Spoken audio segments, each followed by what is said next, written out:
नमस्कार. स्वाद आपल्या घरचा या रेसिपी चॅनलवर तुम्हा सर्वांचे अगदी मनापासून स्वागत आहे. गौराईंसाठी आपण खूप वेगवेगळ्या प्रकारचे फराळांचे पदार्थ तयार करत असतो.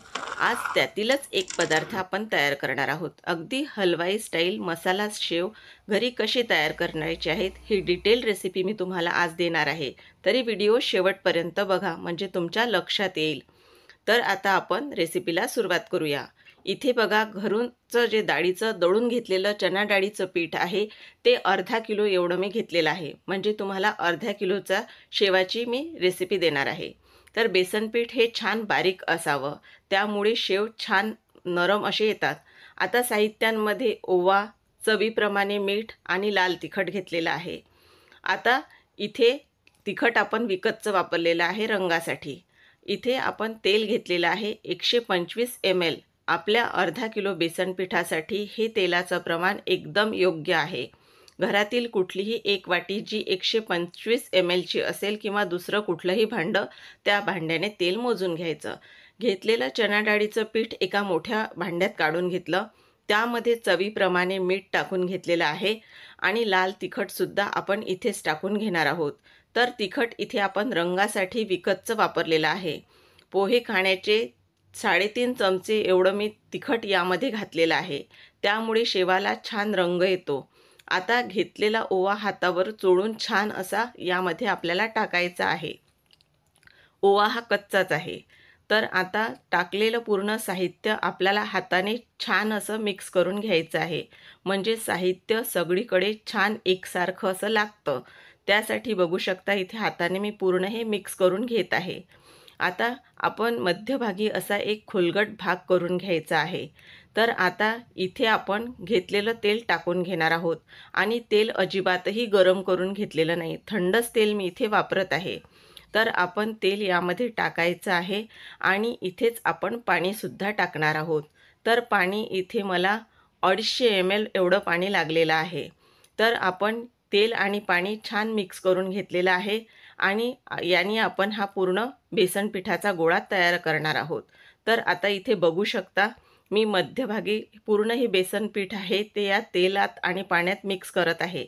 असं केल्यामुळे तेल आणि पाणी सगळीकडे एकसारखं असं लागतं. तर बघू शकता माझा हा गोळा भिजवून तयार झालेला आहे.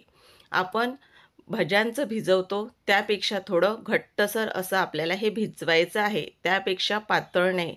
जास्त जर पातळ तुम्ही केलं तर शेव ही तेलात विरघळू शकतात.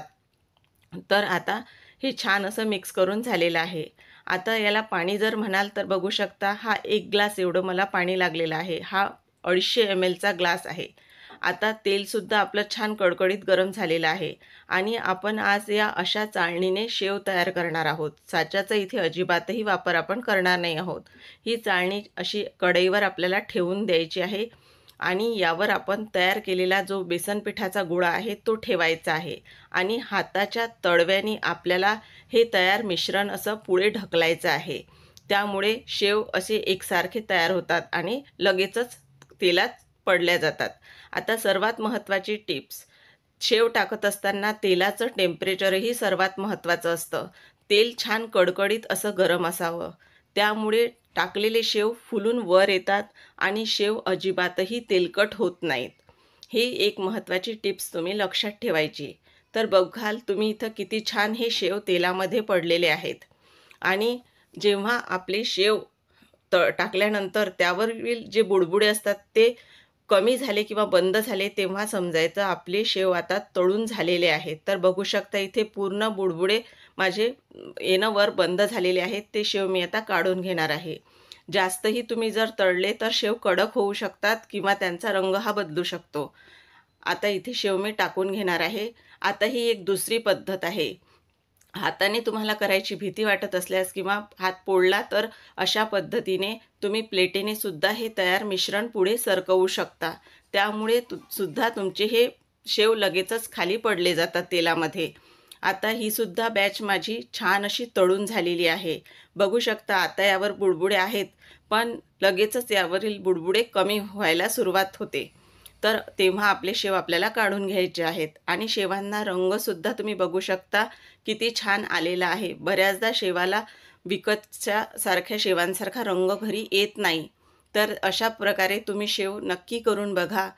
तर आता बघू शकता यावर बुडबुडे आता खूप कमी झालेले आहेत.